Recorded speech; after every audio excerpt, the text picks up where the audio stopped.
Hello बच्चों, नमस्कार। कैसे हैं आप सभी? आशा करता हूँ आप सभी लोग अच्छे होंगे। तो देखिए भाई, कमज़ोर छात्रों को मजबूती प्रदान करने के लिए, उनका स्कोर अप करने के लिए, बढ़ाने के लिए हमारे यूट्यूब चैनल के माध्यम से लगातार आप लोगों को क्लास मिलेंगी।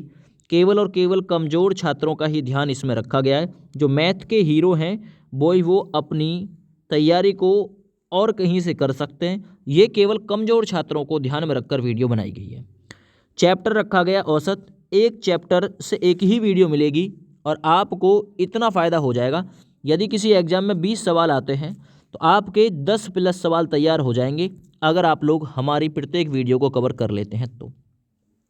शून्य से शिखर तक पहुंचाने का आप लोगों का जो सपना हमने देखा है वो साकार हो जाएगा यदि आप लोग प्रत्येक वीडियो को अच्छे से देखते हैं तो। ठीक है भैया, चलिए स्टार्ट करते हैं। बेहतरीन ट्रिक से मैं आप लोगों को कवर कराने वाला हूँ।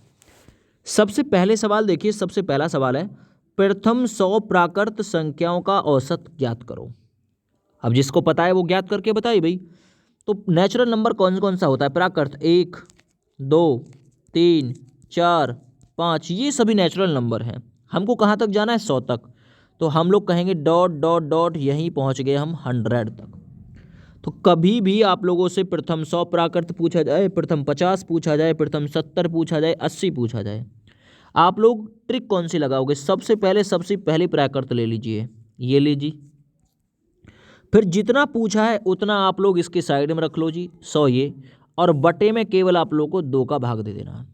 यानी हो जाएगा 101/2, और 101/2 का मतलब 2 पंजे 10, है ना जाने की 0, बचा हुआ कितना? 1, पॉइंट लगाया, दशमलव बढ़ गया, 2 पंजे 10, यानी कितना आ जाएगा? 50.5। ये रहा जी, प्रथम 100 प्राकृत संख्याओं का औसत 50.5 आएगा। अगर आप लोगों से पूछे कि प्रथम 50 प्राकृत संख्याओं का औसत क्या, प्रथम 50 का पूछा है ना, सबसे पहले कोशिश करिए। हाँ, तो मैं बात कर रहा था भाई कि प्रथम 50 प्राकृत संख्याओं का कभी पूछ ले तो आप लोग सबसे पहले सोचिए, सबसे पहले प्राकृत 1 है, पूछा कहाँ तक है? 50 तक। तो 50 रख दो इसके साइड में, भाग दो, यानी 51/2, काटा पीटी करोगे कितना आ जाएगा? 25.5 आ जाएगा। अगर आपसे पूछे कि प्रथम 70 प्राकृत संख्याओं का औसत कितना, प्रथम 70, तो सोचो पहली प्राकृत कौन सी है? 1। अंतिम कौन सी रहेगी जो पूछा है? 70/2, यानी 71/2, इसका मतलब 35.5। याद रखना ये चीज़। प्रथम 60 का पूछे, पहली प्राकृत 1, अंतिम 60/2। तो कोई भी पूछे, जब प्राकृत पूछे नेचुरल नंबर, तो पहली और आखिरी की जोड़ो, ठीक है, जो क्वेश्चन में दे रखी है, और भाग दे दो 2 का, जो आएगा उत्तर आएगा। आगे बढ़ते हैं। ये पूछ रहा है प्रथम 50 पूर्ण संख्याओं का औसत ज्ञात करो। ये क्वेश्चन इंपॉर्टेंट है, यहाँ गलती हो सकती है क्योंकि आप लोगों को ये चीज़ याद रखनी है, 2 चीज़ें रखनी होती हैं, एक अंतिम संख्या और एक प्रारंभिक संख्या। पहली पूर्ण संख्या कौन सी है? तो पहली पूर्ण संख्या है 0, है 0, पहली पूर्ण संख्या। ये याद रखना, आपसे पूछे पहली पूर्ण संख्या कौन सी है? 0। नेचुरल नंबर में पहला कौन सा आएगा? 1, फिर 2। अच्छा, आप लोगों से पूछे पहली सम संख्या, तो 2, है ना। पहली विषम संख्या 1, पहली पूर्ण संख्या 0, यही पूछेगा आपसे। ठीक है भैया। अच्छा, अब इसने पूछा है कि प्रथम 50 पूर्ण संख्याओं का, पहली तो 0 है, अब 50 संख्याओं का ज्ञात करना है, तो अंतिम कौन सी होगी? तो जब भी पूर्ण संख्या पूछे ना, तो अंतिम संख्या हमेशा -1 करके आती है, क्योंकि पहली यहाँ काउंट हो चुकी है बिना वैल्यू के। तो यहाँ कितना रखना है? 49। दोनों को जोड़ना है, बटे 2 कर देना है। पहली 0 थी, बिना क्रमांक के शुरू हुई, ठीक है। अंतिम हमेशा -1 करना है, क्यों? क्योंकि 0 भी तो ऐड हो चुकी है, 50 ही तो संख्या चाहिए। तो देखो 49 तक, 49 तो 1 हो गई, 1 0 हो गई, 50 हो गई ना ये, और बटे 2। 49/2 का मतलब होता है 2 दूना 4, 2 चौका 8, 1 बचा, 2 पंजे 10, कितना आया? 24.5 राइट आंसर है। क्लियर। अब यहाँ आप लोगों से पूछ सकता है 100, प्रथम बता दो मुझे 100 पूर्ण संख्याओं का एवरेज क्या होगा? 100 पूर्ण संख्या चाहिए, 10 लिख गया, 100 पूर्ण संख्या। तो पहली पूर्ण संख्या कौन सी है? 0, एक तो ये हो गई जी। अब हमें तो 100 करनी है ना, तो हमेशा 1 माइनस, यानी यहाँ कितना आ जाएगा फिर? 99 और बटे 2।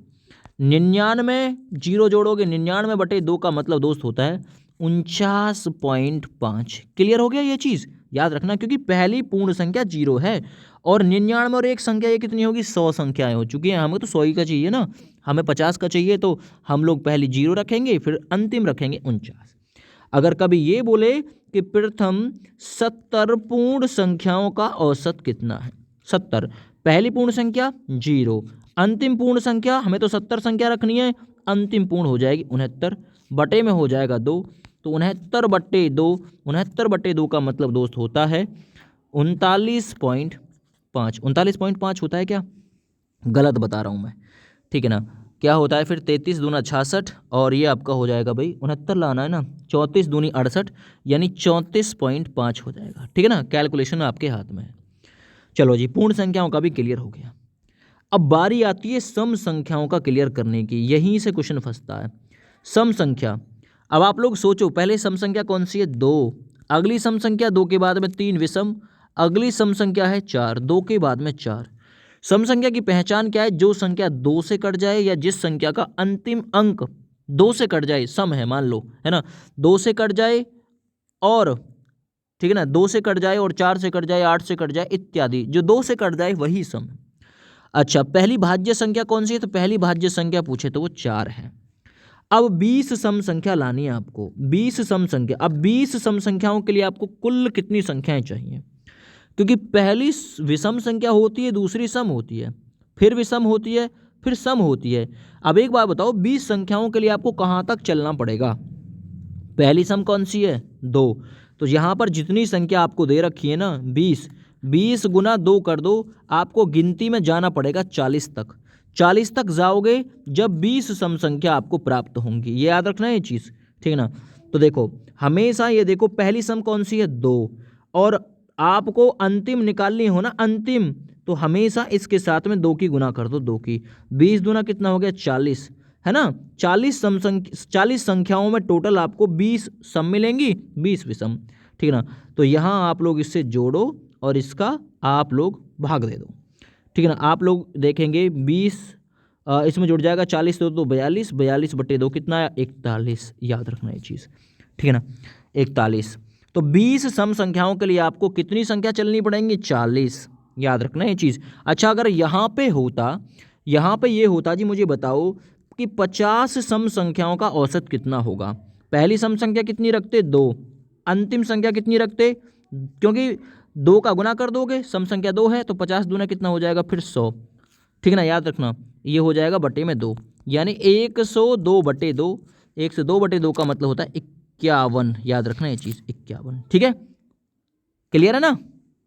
चलो, तो इस सवाल का राइट आंसर जो था आपका, ठीक है ना, वो क्या था, 21 था, 21। क्लियर, 3 सवाल तक क्लियर हो चुके हैं। ये सोचना 20 सम संख्याएं कुल कितनी संख्याएं में आएंगी। अब यहाँ पूछा है प्रथम 50 विषम संख्याओं का औसत ज्ञात करो। अब की बार विषम पूछा है, विषम और सम में डिफरेंस है। अब पहली विषम संख्या कौन सी है, 1। जब भी आप लोगों से विषम संख्या से पूछे, आप लोग दूसरी जो यहाँ संख्या रखेंगे वो ये देखेंगे कि जब 50 विषम संख्याओं में पूछा है तो 50 विषम संख्याएं कितने में आएंगी, 50। पहली तो हो गई 1, आपको संख्या कितना चलना पड़ेगा, तो संख्या में आप लोगों को जाना पड़ेगा 99। अगर आप लोग 2 की गुना करोगे तो 2 की गुना करके कितने पे पहुंचोगे, 100 पे, ठीक है। अब 100 पे 50 विषम संख्याएं। अब आप लोग देखेंगे 100वां जो नंबर है, 100वां नंबर जो है वो तो सम है, क्योंकि 2 से कट जाएगा, तो इससे पहली देखिए आप लोग कितनी है, 99, तो आप लोग को यहाँ पे रखना है 99 और बटे में आपको रखना है 2। 99 और 1 कितना हो गया, क्योंकि पहली विषम संख्या आप लोग देखेंगे, पहली विषम संख्या 1 है, 50 विषम संख्याएं लाने को आप लोगों को कहाँ तक पहुँचना पड़ेगा, 99 तक पहुँचना पड़ेगा।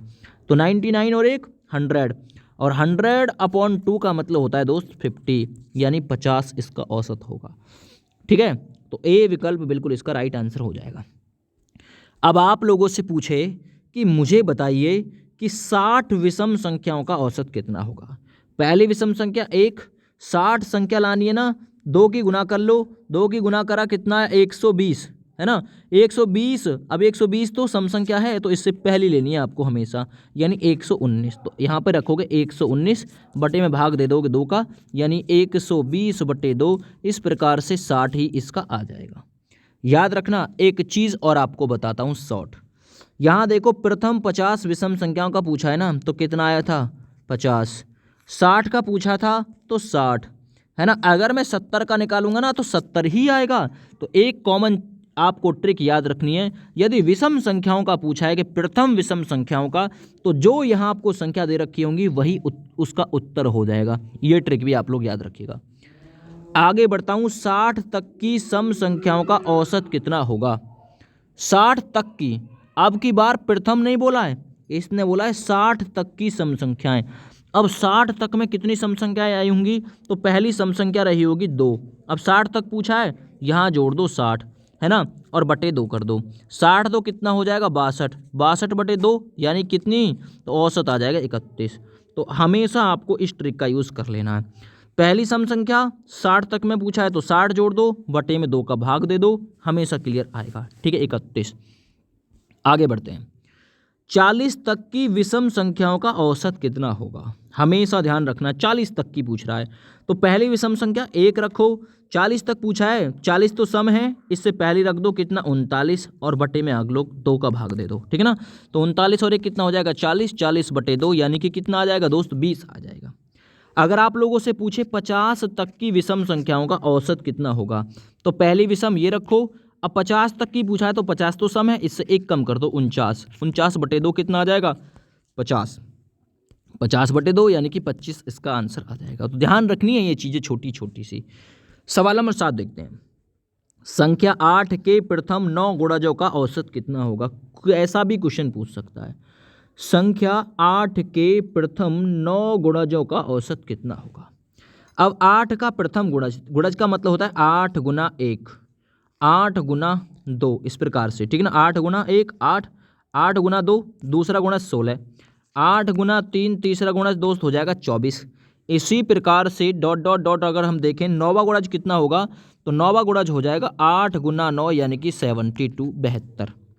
ठीक है। आपको एक चीज़ याद रखना, हमेशा 8 का पहला गुणज लेना है, जितना अंतिम गुणज बोला है ना। तो पहला गुणज 8, अंतिम गुणज 8 नाम कितना हो गया 72, अंतिम गुणज रखो 72, और बटे आप लोग हमेशा इसमें भाग कितना देंगे 2 का, ये याद रखना।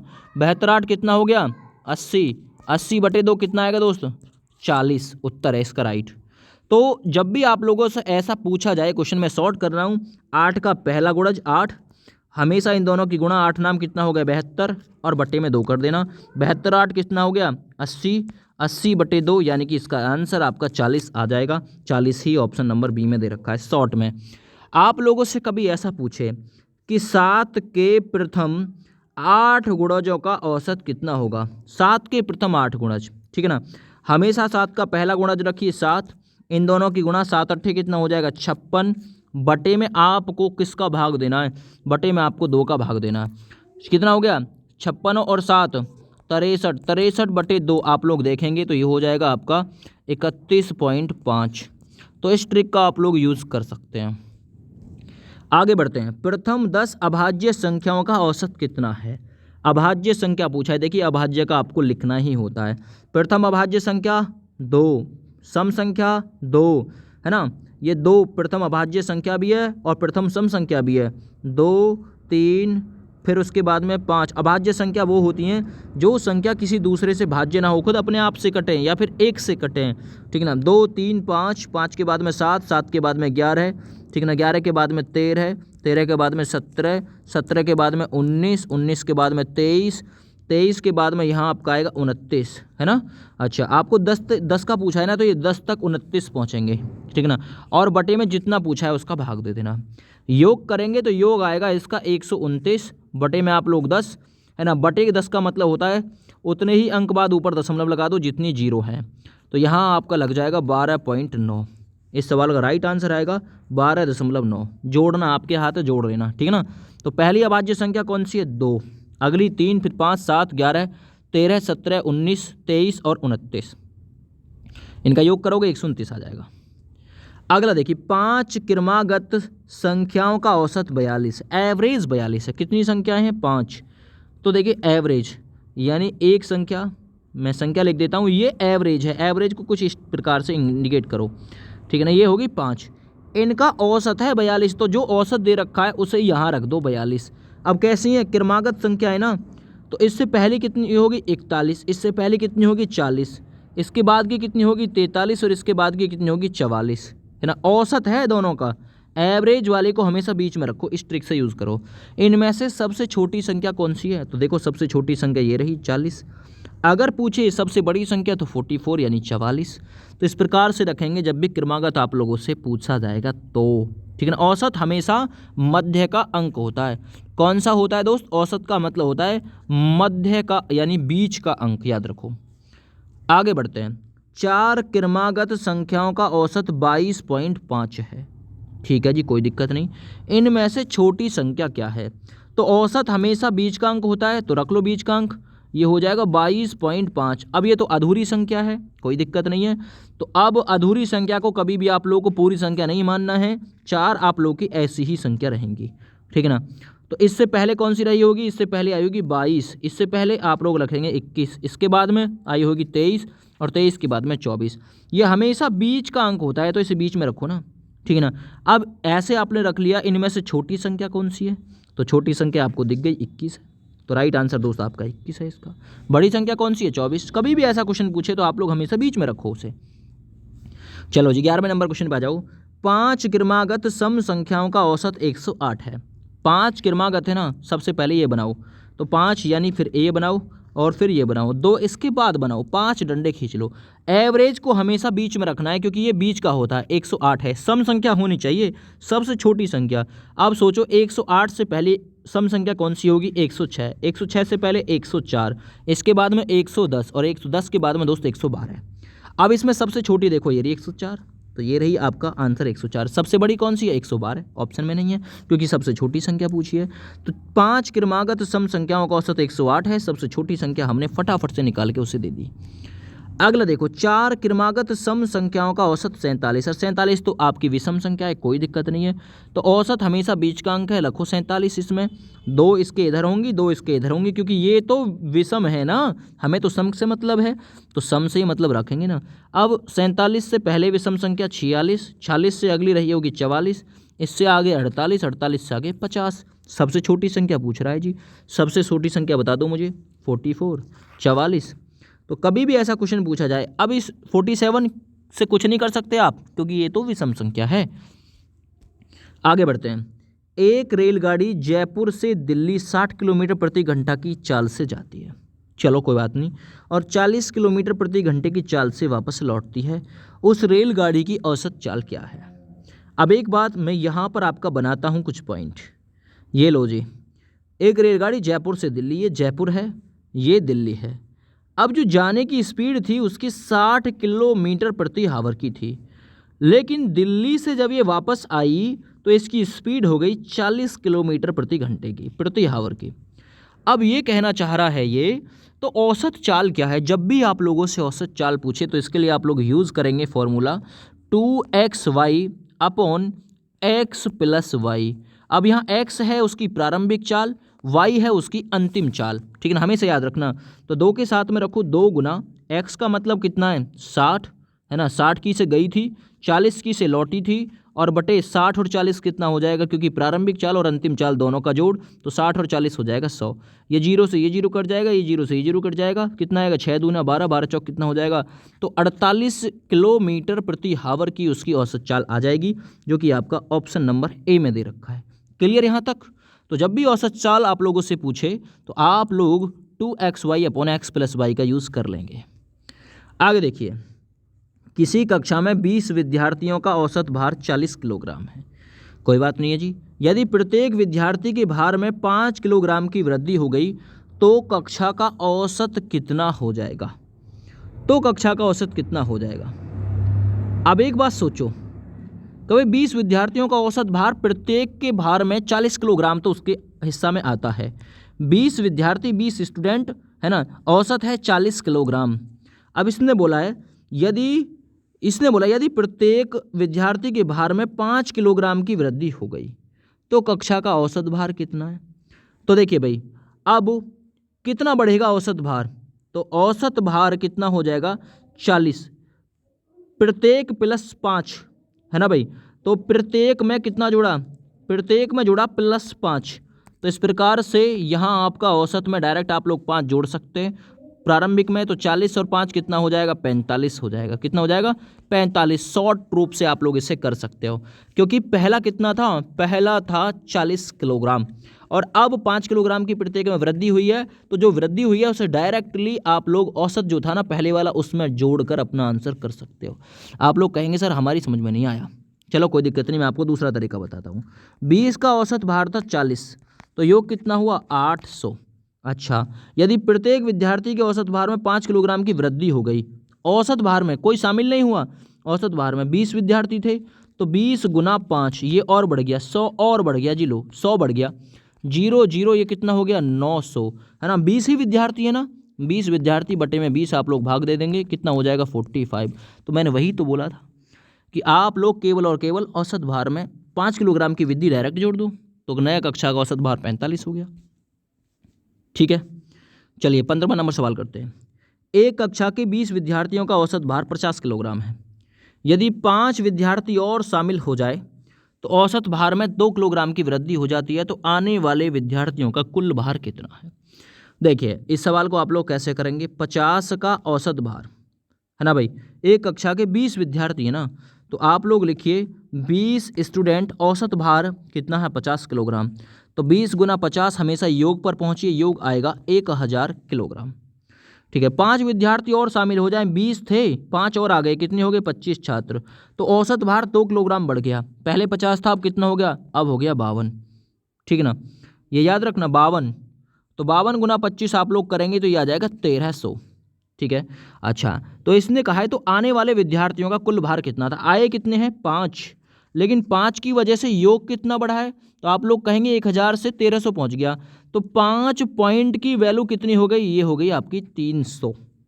ठीक है, तो ये कहने वाला है कि नए विद्यार्थियों का कुल भार कितना है, तो 300 किलोग्राम है। नए विद्यार्थी 300 किलोग्राम के आए हैं। अगर औसत भार देखें उनका तो 60 किलोग्राम है उनका। आगे बढ़िए, एक कक्षा में 10 विद्यार्थियों का औसत भार 35 किलोग्राम है। ठीक है, यदि अध्यापक और शामिल कर लिया जाए तो औसत भार में 1 किलोग्राम की वृद्धि हो गई। अब एक बात सोचो आप लोग, यहीं पे सोचना ये चीज़ कि भाई 10 विद्यार्थियों का औसत भार 35 था, तो अध्यापक 35 का तो होगा ही होगा। अब अध्यापक के आने से कितने किलोग्राम और बढ़ गया, 1। 10 विद्यार्थी थे, एक और अध्यापक आ गया, कितने विद्यार्थी हो गए 11 हो गए। अब 11 हो गए ना ये, अब 1 1 किलोग्राम सबका बढ़ा है, 35 उसके पास में ऑलरेडी मौजूद था, 35 और 11 सबका बढ़ गया, तो ये कितना हो जाएगा 46। तो अध्यापक कितने किलोग्राम का है, 46 किलोग्राम का है दोस्त। एक शॉर्ट तरीका तो भाई इसका ये है। अगर आप लोग कहेंगे ये सर हमारी समझ में नहीं आया, तो आप लोग देखिए 10 विद्यार्थी, औसत भार प्रत्येक का 35, तो योग कितना हो जाएगा 350 किलोग्राम। एक और आया अध्यापक, 11 हो गए, औसत भार 1 किलोग्राम बढ़ गया 36, आप लोग कहेंगे 396 हो गया योग। अच्छा, दोनों का अंतर देख लो, यहाँ दोनों का अंतर एक टीचर आया है, उसकी वजह से यहाँ औसत कितना बढ़ा है 46, तो ये देख लो यहाँ भी 46 आ जाएगा। इस तरीके से 46 आ जाएगा दोस्त। क्लियर, आगे देखते हैं। 4 संख्याओं का औसत 20 है, 4 संख्याओं का औसत 20 है, 3 संख्याओं का औसत 18 है, तो चौथी संख्या क्या है। ठीक है भाई, 4 संख्याओं का औसत 20, तो योग कितना 80, 3 संख्याओं का औसत कितना 18, तो 18 तिया 54, 18 तिया 54, तो जो अगली संख्या है वो इन दोनों का अंतर ही तो है भाई, 4 से 3 रह गई, -1 हो गई, योग माइनस हो गया 80 से 54, कितना है फिर 26। उत्तर ये रहा जी आपका 26, आंसर बिल्कुल इसका राइट है। आशा करता हूँ समझ में आ रहा होगा तरीका। आगे देखिए, एक विद्यार्थी ने अपने 5 विषयों में से 80% अंक प्राप्त किए। ठीक है ना, 80% अंक प्राप्त करे उसने। ठीक है भैया, 5 में 80%, तो योग कितना आ गया 400 अंक प्राप्त करे। उसने 4 विषयों में 82, 84, 78 और 72 अंक प्राप्त करे। 5वें विषय में कितने प्रतिशत अंक हैं। अगर हम 5 सब्जेक्टों के अंकों के योग में से उसके 4 का योग घटा दें तो हमें 5वें का योग प्राप्त हो जाएगा। तो हम लोग करेंगे, जोड़ लो जी, 82 प्लस 84 प्लस 78 और प्लस 72, जोड़ो। जोड़ कितना बैठा, 4 2 6 8 6 14 14 16, 16 का 6 यहाँ से लेख, यानी 8 8 8 3 24, 24 7 31, ये कितना हो जाएगा 316, योग बैठेगा 316। लेकिन ये योग 4 का है, ये योग 5 का है। अगर हम दोनों का अंतर देख लें तो एक ही सब्जेक्ट तो बच रहा है, एक सब्जेक्ट की वजह से कितना अंतर है, 400 और 316 में। आप लोग कहेंगे सर यहाँ जो अंतर बैठ रहा है 5वें विषय में अंकों का जो अंतर बैठ रहा है वो लगभग 84 के आसपास बैठ रहा है, 84 के आसपास, ठीक है ना। तो यहाँ आप लोग कहेंगे भाई 84 तो ऑप्शन में भी नहीं है, ठीक है, 84 तो ऑप्शन में भी नहीं है। 400 माइनस 316 करेंगे तो लगभग आएगा भाई 84। अब 84 ऑप्शन में नहीं तो 84 कर देता हूँ मैं, इसे आप लोग 84 कर लेना, ठीक है भैया। जो आंसर है ऑप्शन में गड़बड़ हो गई रखने में, क्लियर। अगले सवाल पे आ जाओ, सवाल नंबर 19। किसी कक्षा में 60 लड़कों का औसत प्राप्तांक 40 है तथा 40 लड़कियों का औसत प्राप्तांक 60 है, तो सभी विद्यार्थियों का औसत प्राप्तांक कितना है। जोड़ो जी, 60 बॉयज़, एवरेज प्रत्येक का 40, योग कितना 6 चौक 24 यानी 2400। अगली बार कितने स्टूडेंट हैं 40, यानी गर्ल्स हैं 40, औसत भार है 60, एवरेज यहाँ से भी हम लोग निकाल सकते हैं कितना आया 2400, यहाँ से भी योग आया। आप लोग कहेंगे बॉयज़ प्लस गर्ल मिला के कितने हो गए 100, और योग कितना हो गया दोनों का 24 और 24 4800। औसत भार निकालना है ना, तो औसत भार निकालने का एक फॉर्मूला है, ठीक है ना, पदों का योग बटे पदों की संख्या। पदों का योग 4800, पदों की संख्या कितना है 100, जीरो दोनों कट जाएंगे, कितना आ जाएगा 48। तो राइट आंसर गया इसका 48। क्लियर भाई। सवाल नंबर 20। 5 संख्याओं का औसत 20 है, प्रथम 3 का औसत 21, अंतिम 3 का औसत 22, तो तीसरी संख्या क्या है। रखो जी, 5 संख्याओं का औसत 20, तो योग कितना है 100। पहली 3 का 3 गुना 21 कितना हो जाएगा, योग 63। अंतिम 3 का योग 22, तो 3 गुना 22 करेंगे 66। अब हम इन दोनों को जोड़ के 5 संख्याओं का घटा देंगे तो तीसरी संख्या मिल जाएगी। ये जोड़ो कितना है 6 3 9, और यहाँ हो जाएगा 6 6 12 129। 129 में से आप, क्योंकि ये 6 संख्याएं हैं हमको तो 5 का ही रखना है तीसरी संख्या, तो आप लोग देखिए यहाँ इन दोनों का अंतर, इसका उत्तर हो जाएगा 100 घटा दो 129 में से, तो राइट आंसर मिल जाएगा तीसरी संख्या 29 है, 29। ठीक है भैया, 29 है। आगे बढ़ते हैं। 11 संख्याओं का औसत 110 है। चलो जी कोई बात नहीं। प्रथम 5 का औसत 9, अंतिम 5 का औसत 8, तो छोटी संख्या क्या है, सिंपल क्वेश्चन है। 11 संख्या लिखिए, औसत 100, यहाँ आपका औसत 10 है तो ये हो जाएगा योग 110। 5 संख्याओं का औसत 9, संख्या 5, औसत यहाँ है आपका 9, योग हो जाएगा 45। ठीक जी, अच्छा इसने बोला अंतिम 5 और 5 हैं, है ना, और औसत 8 है, 8 पन्ना ये हो जाएगा 40। तो देखिए 5 5 संख्या हुई 10, लेकिन ऊपर संख्या 11, 11 का योग 110 और 10 का योग बैठ रहा है यहाँ देखिए आपका 85, 85 तो बैठेगा 45 और 40, है ना। अंतिम जो संख्या बची छठी वाली, उसका योग कितना है, तो 110 में से आप लोग 85 माइनस कर लो, 15 और 10 कितना हो जाएगा 25। तो इस सवाल में राइट आंसर बचेगा 25, 110 माइनस 85। क्लियर हो गया भाई। आगे बढ़िए। एक सप्ताह का औसत तापमान 30 डिग्री सेंटीग्रेड, है ना, सप्ताह का औसत तापमान 30 डिग्री सेंटीग्रेड था, तो सप्ताह में 7 दिन होते हैं, 7 गुना आप लोग 30 करेंगे, योग बैठेगा 210। पूरे सप्ताह के औसत तापमान का, टेम्परेचर का योग 210।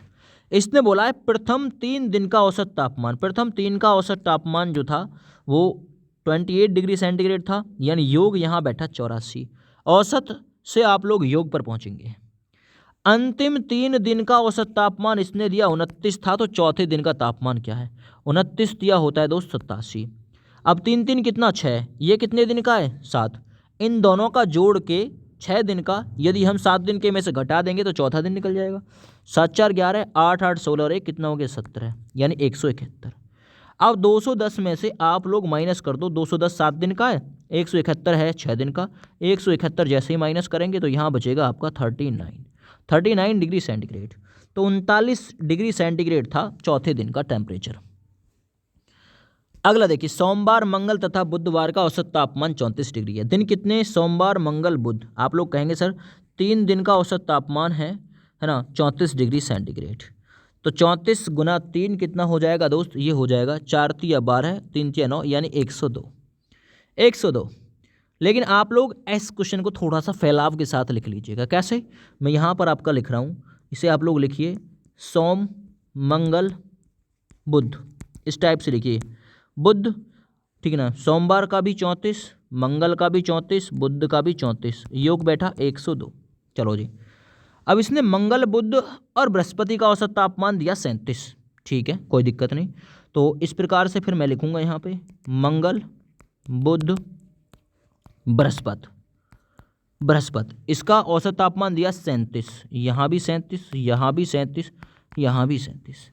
लेकिन एक लाइन बोली है इसने एक लाइन बोली है, सोमवार का तापमान गुरुवार के तापमान का 4/5 है। गुरुवार के तापमान का 4/5 है। चलो जी पहले योग देखते हैं, योग कितना बैठा? 111 बैठा इसका। अब यहां हम लोग देखेंगे इसमें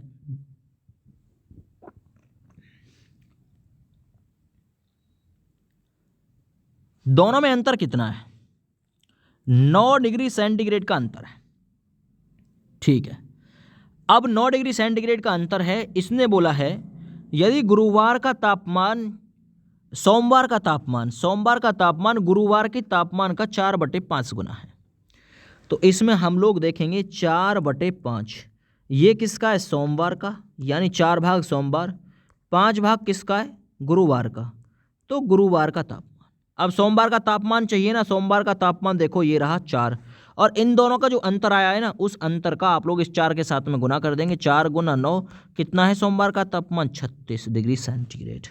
36 डिग्री सेंटीग्रेड है। अगर आप लोग से गुरुवार का पूछे तो 5 × 9 कर लेना, 45 डिग्री सेंटीग्रेड आ जाएगा। क्लियर?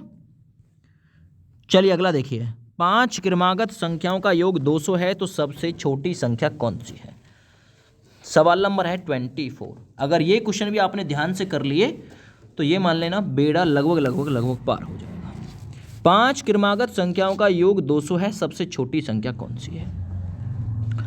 5 क्रमागत का योग 200 है, तो योग 200 है तो सबसे पहले हम लोग निकालेंगे कि औसत क्या है। फिर औसत निकालने के लिए हम योग को कितने से भाग देंगे? 5 से। 5 से भाग दिया, 5 चौक 20, उनका औसत 40 है। क्रमागत संख्या है 5, औसत 40 है। अब 40 को बीच में रख लो, इससे पहले कौन सी है? 39, 39 से पहले कौन सी? 38, इससे पहले 41, 41 से अगले 42, होगी ना 5। अच्छा, इसने पूछा है सबसे छोटी, तो देखिए सबसे छोटी कौन सी संख्या? 38, राइट आंसर हो गया। तो हमेशा इस प्रकार से करेंगे हम लोग।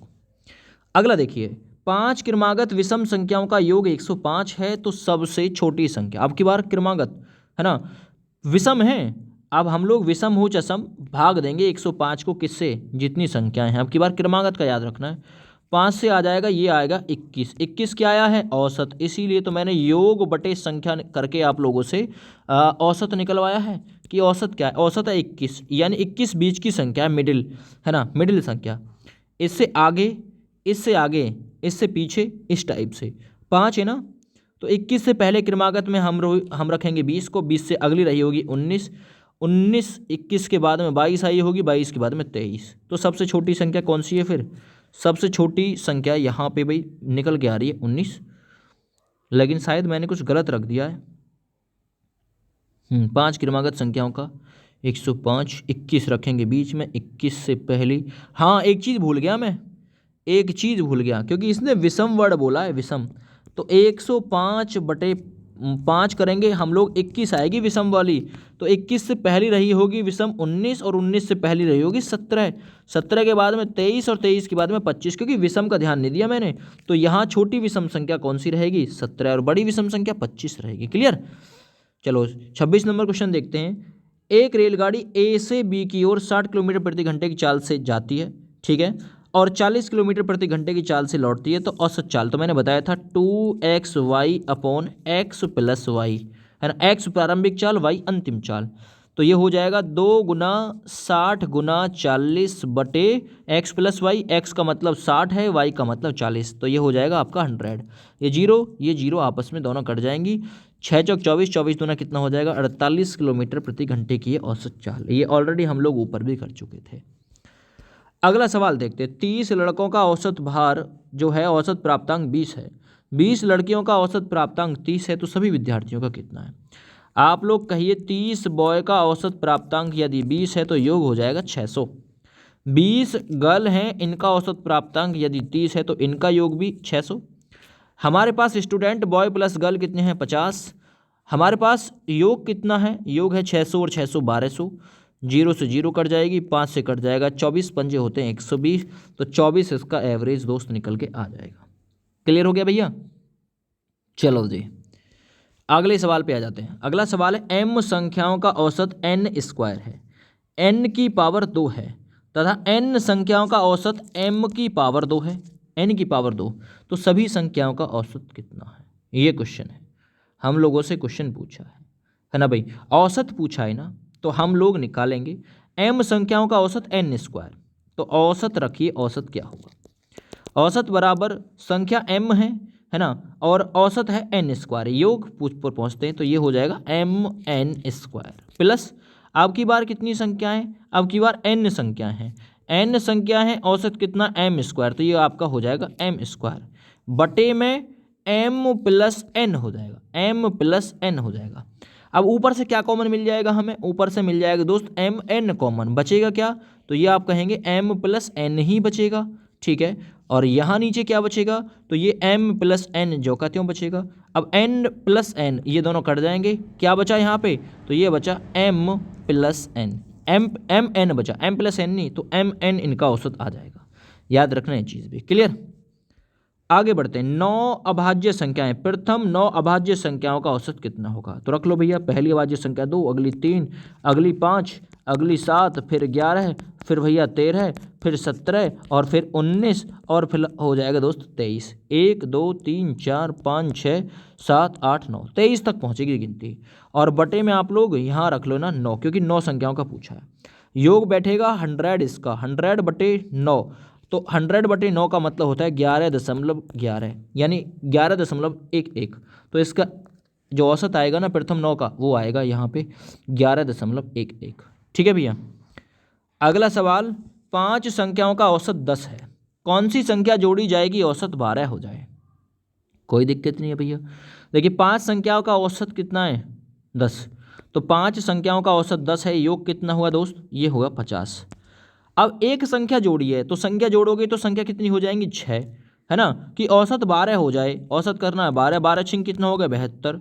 50 से 72 योग करना है, कौन सी संख्या जोड़ोगे इसमें? 22, तो आसानी है ना। याद रखना ये चीज़, ऐसे निकलते हैं ये। अगला सवाल, यदि 7 क्रमागत संख्याओं का औसत 33 है तो इनमें सबसे बड़ी संख्या क्या है? क्रमागत का योग नहीं, औसत 33 है। 7 संख्याएं, औसत 33, बीच वाला दिया, क्रमागत हैं संख्याएं, तो भाई इससे पहले कौन सी रही होगी? इससे पहले 32 रही होगी, इससे पहले कौन सी? 31, इससे आगे आपकी रही होगी 30, इससे आगे रही होगी 34, इससे आगे रही होगी 35, इससे आगे रही होगी 36, है ना। सबसे बड़ी संख्या कौन सी है फिर इन सातों में? 36 राइट आंसर है। एवरेज को हमेशा बीच में रखना, फिर आप लोग इधर भी उतनी संख्याएं, उधर भी इतनी संख्याएं अपने रख देना।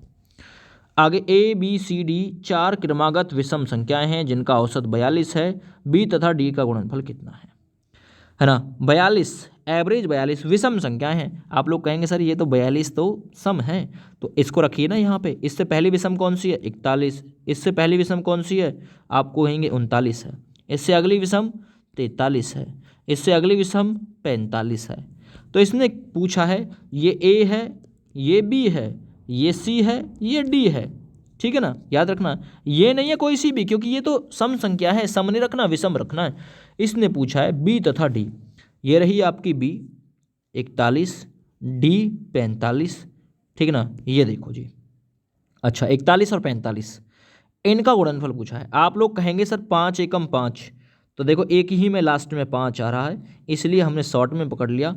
41 और 45 की गुना आएगी आपकी 1845। चाहो तो करके देख लेना भैया अपनी गुना, 41 और 45 की 1845 की गुना आएगी। आगे देखिए, दो संख्याएं ए तथा बी का औसत 20 है। अच्छा, बी तथा सी का औसत 19 है, सी तथा ए का औसत 21 है, ए का मान कितना है, ये पूछा है क्वेश्चन।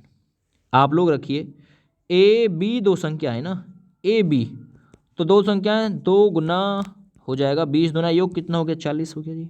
ठीक है, तो आप यहाँ रखेंगे अगली बी और सी संख्याएं हैं, तो इनका एवरेज है 19, तो 19 गुना 2 योग कितना हो जाएगा 38 हो जाएगा। अच्छा, अगली संख्या सी और ए हैं, तो सी और ए रखिए, ये कितना है इनका 21 गुना 2 योग इनका 42 हो जाएगा। आप लोग देखिए प्रत्येक यहाँ 2 बार आया है, ए बी बी, तो हम लोग कहेंगे 2 into a plus b plus c equal to, हम लोग यहाँ जो योग देखेंगे कितना हो जाएगा 8 2 10 की 0, वहाँ से ले 4 4 8 3 11 और 1 कितना हो जाएगा 12। ठीक है, अच्छा 120 आया, 2 का भाग दे दीजिए इसमें, 2 का कितना आ जाएगा 60, यानी ए प्लस बी प्लस सी बराबर कितना है 60 है, तो ए का मान पूछा है। अच्छा, ए प्लस बी प्लस सी मिला के 60 है, तो आप लोग यदि बी और सी का इसमें से माइनस कर दोगे तो ए का बच जाएगा।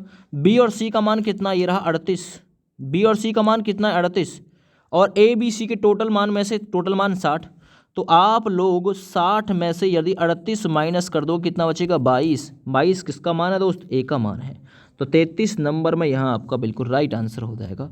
कौन सा हो जाएगा भाई, वो हो जाएगा ए ऑप्शन। ठीक है भैया,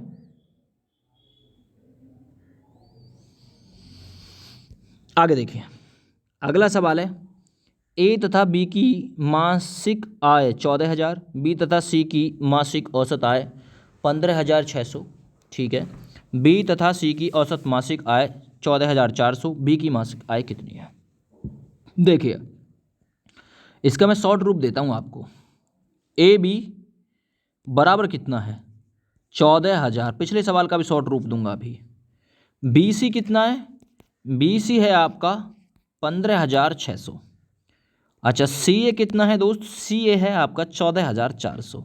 आपको करना क्या है, बी की मासिक आय पूछी है ना, तो आप लोग ऐसा करिए उसको टटोड़िए जिसमें बी नहीं है। आप कहेंगे सर इसमें भी बी है, इसमें भी बी, इसी में बी नहीं है, तो आप लोग हमेशा एक काम करा करिए कि इन दोनों को जोड़िए, जिसमें बी नहीं है, जिसका पूछा है ना उसको रिलीज कर दीजिए, छोड़ दीजिए, इन दोनों को जोड़िए, केवल इसको घटा देना, बी की आपको बिल्कुल क्लियर बाहर मिल जाएगी।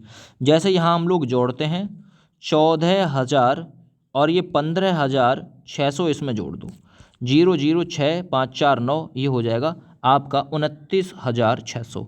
अब इसमें बी शामिल नहीं था, इसे आप लोग घटा दो इसमें से, 14,400, 14,400 घटाया 0 0 2, यहाँ रहा 5, यानी 15,200 इसकी बी की औसत आय है। ठीक है, याद रखना ये चीज़, उसको टटोड़ते हैं जिसमें बी नहीं है। इसे समझने के लिए इस सवाल को समझो, इसने बोला ए बी का औसत 20, तो आप लोग लिखिए ए बी बराबर 20, बी सी बराबर 19, तो बी सी बराबर आप लोग रखिए 19, सी ए बराबर 21, तो सी ए बराबर आपका है 21। इसमें ए का मान पूछा है, तो ऐसी संख्या मतलब ऐसा ढूंढिए जिसमें ए नहीं है, तो इसमें भी ए है, इसमें भी ए है, केवल इसी में नहीं है जो बीच वाला है। तो आप लोग क्या काम करिए, इन दोनों को जोड़िए, है ना, जिसमें ए शामिल है, तो एक तो 20 मान में शामिल है, एक 21 मान में शामिल है, दोनों का योग देखिए 41 आया। ठीक है ना, 41, अब केवल इस वाले को घटा दीजिए जिसमें ए नहीं है, तो 41 माइनस 19 जब आप लोग करोगे कितना आएगा 22, तो इस सवाल का 22 आंसर बिल्कुल राइट था। तो ये ट्रिक भी आप लोग शॉर्ट लगा सकते हो। क्लियर है भाई, चलो जी 34 नंबर में मैं फिर से आपको एक्सप्लेन कर देता हूँ।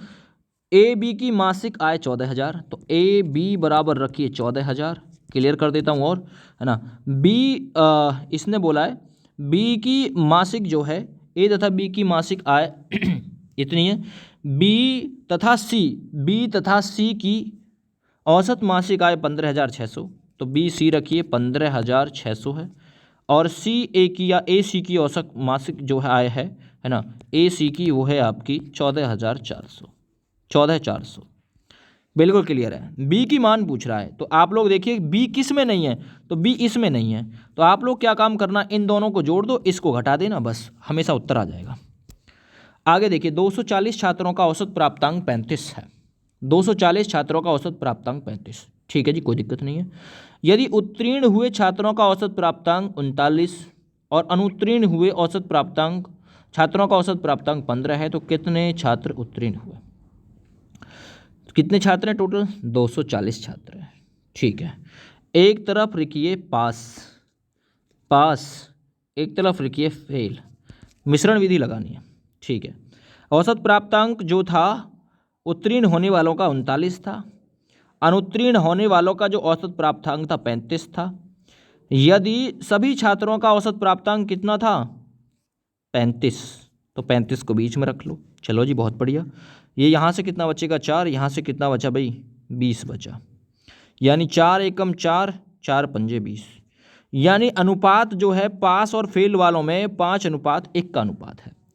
आपके पास टोटल स्टूडेंट कितने? 240, वैल्यू कितनी है? 5 और 1 6।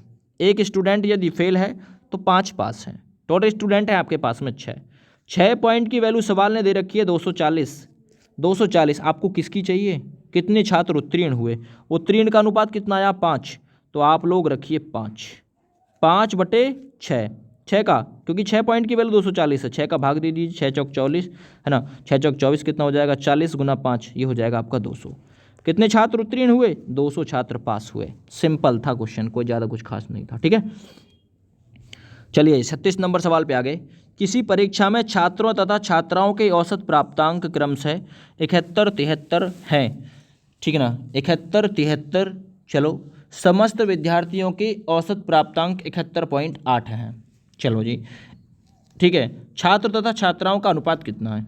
तो एक तरफ आप लोग लिखिए, यहाँ किसी परीक्षा में छात्रों तथा छात्राएं, तो एक और लिखिए छात्र, दूसरी ओर लिखिए छात्रा यानी लेडीज। अच्छा, छात्रों का 71 है, छात्राओं का 73 है, दोनों का मिला के समस्त का 71.8 है। दोनों को घटा दीजिए। इस तरफ आप लोग जब घटाएंगे तो ये बचेगा 1.2, इस तरफ आप घटाएंगे तो 0.8 बचेगा। दशमलव तो दशमलव उड़ जाएगा। 4 दूना 8, 4 तिया कितना हो जाएगा? 12। कितना अनुपात है? 3:2 का अनुपात है। तो 3:2 का अनुपात है। सिंपल, आप लोग इसे कर सकते थे। 37 नंबर सवाल देखो। एक कक्षा में 30 लड़कों की औसत आयु 16 वर्ष है, 20 लड़कियों की औसत आयु 14 वर्ष है। कक्षा के सभी विद्यार्थियों की औसत आयु कितनी है? तो 30 आप लोग लिखिए बॉय, एवरेज से और संख्या से आप लोग योग निकालने की कोशिश कीजिए। 30 बॉय की औसत आयु 16 है, योग कितना हो जाएगा? 16 48 यानी 480। 20 गर्ल, तो लिखिए 20 गर्ल है ना, औसत आयु 14 है, तो 14 दूना कितना हो जाएगा? 280, यहाँ से योग आ जाएगा। हमारे पास में बॉय प्लस गर्ल मिला के कितनी हो जाएंगे? 50। 50 पॉइंट की वैल्यू यहाँ जोड़िए, 0 8 8 16 का 6 यहाँ से ले, 4 2 6 और 1 7, 760 हो जाएगा। कितना हो जाएगा? 760 हो जाएगा। 0 से 0 कट जाएगा ये, यानी हमारे पास जो बचेगा 76/5 बचेगा। 5 एकम 5, कितना बचा? 2 2 25 26 हो गए, 26, 5 पंजे 25 है ना, 1 बचा। 15.5 दूना 10, 15.2 बिल्कुल इस सवाल का राइट आंसर हो जाएगा। क्लियर होगा भाई? चलो सवाल नंबर 38 पे आगे धीरे धीरे।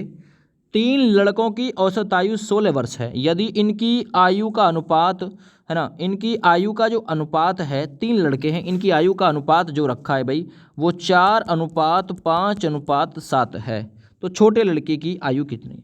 अब औसत है 3 का, योग पे पहुंचो तो 3 गुना 16 योग हो जाएगा 48 वर्ष, लेकिन अनुपात दे रखा है 4:5:7, यानी छोटे लड़के के 4 का अनुपात, 5 का अनुपात, बीच वाले का और बड़े वाले का 7 का अनुपात।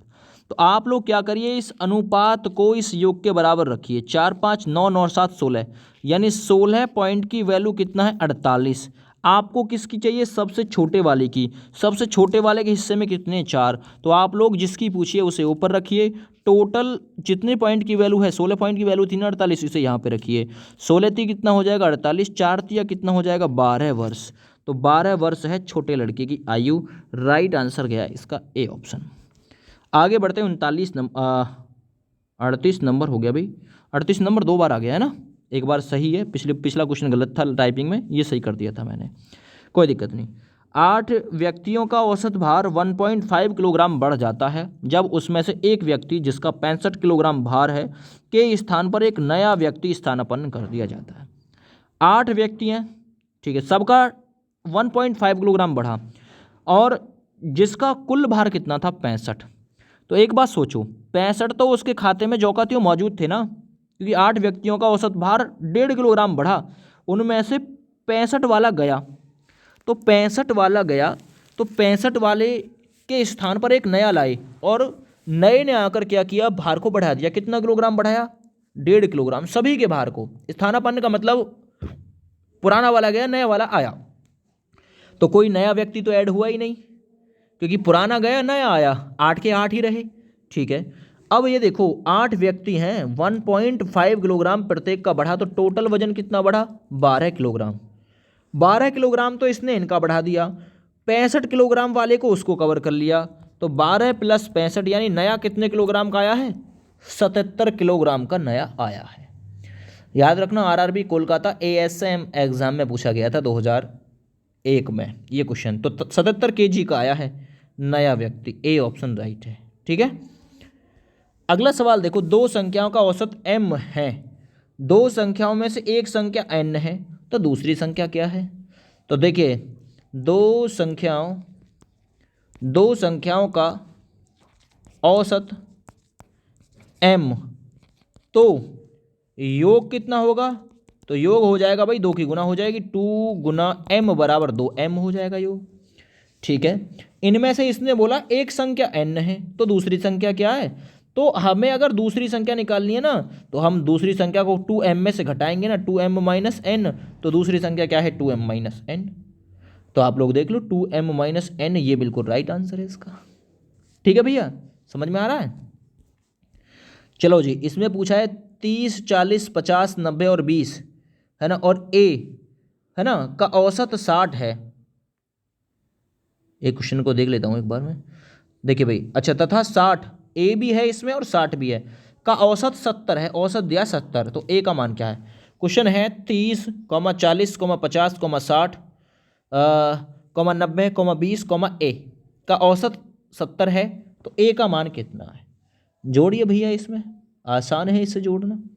आप लोग देखिए, 30, 40 कितने हुए? 70, 70, 50, 120, 120, 50 कितने हो गए? 120 और 90 जोड़ोगे तो 210, 210 और 20 कितने हो गए? 230, 230 और 60, 290। तो आप लोग कहेंगे भाई 290 प्लस ए, लेकिन सभी संख्याओं का औसत 70 है। संख्या कितनी है? 1, 2, 3, 4, 5, 6, 7 है ना, तो 70 सभी का है, 7, 7, 49, सभी का योग कितना होना चाहिए फिर? 490। तो आप लोग कहेंगे 290 प्लस ए बराबर कितना है? 490। अच्छा, ए का मान निकलना है, तो ए बराबर कितना हो जाएगा? 490 माइनस 290, आप लोग पक्षांतर कर दो, 290। तो ए का मान कितना है फिर? 200। तो ए बराबर है 200। तो राइट आंसर ए बराबर 200 है, बिल्कुल राइट। चलिए भाई, अगला सवाल और इस वीडियो का अंतिम सवाल। आपने यदि इस वीडियो को ध्यान से देखा है तो बहुत कुछ आपने कवर किया होगा। एक क्रिकेट खिलाड़ी की 19 पारियों का औसत कुछ था, हमें नहीं पता क्या था। यदि वो 20वीं पारी में 90 रन बनाता है तो उसके औसत रनों में 2 रन की वृद्धि हो जाती है। 20 पारियों के बाद उसका औसत रन कितना है? ठीक है ना।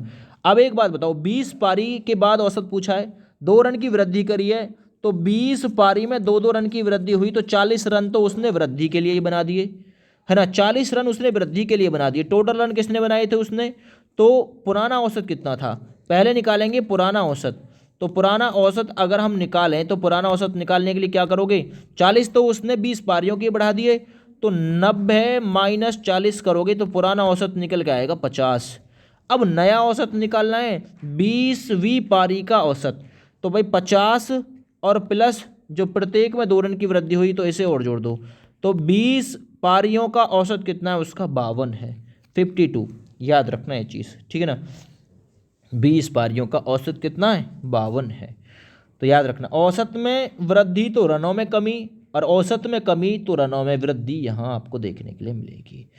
तो ये आपकी 42 सवालों की वीडियो कवर हो चुकी है। इस वीडियो को ज़्यादा से ज़्यादा सपोर्ट करिएगा। थैंक यू, बाय बाय, जय हिंद। ठीक है ना, ये नए नए विद्यार्थी जो है ना, उनके लिए बहुत जोर की वीडियो थी, यहाँ से क्वेश्चन फंस जाएगा उनके लिए। जय हिंद।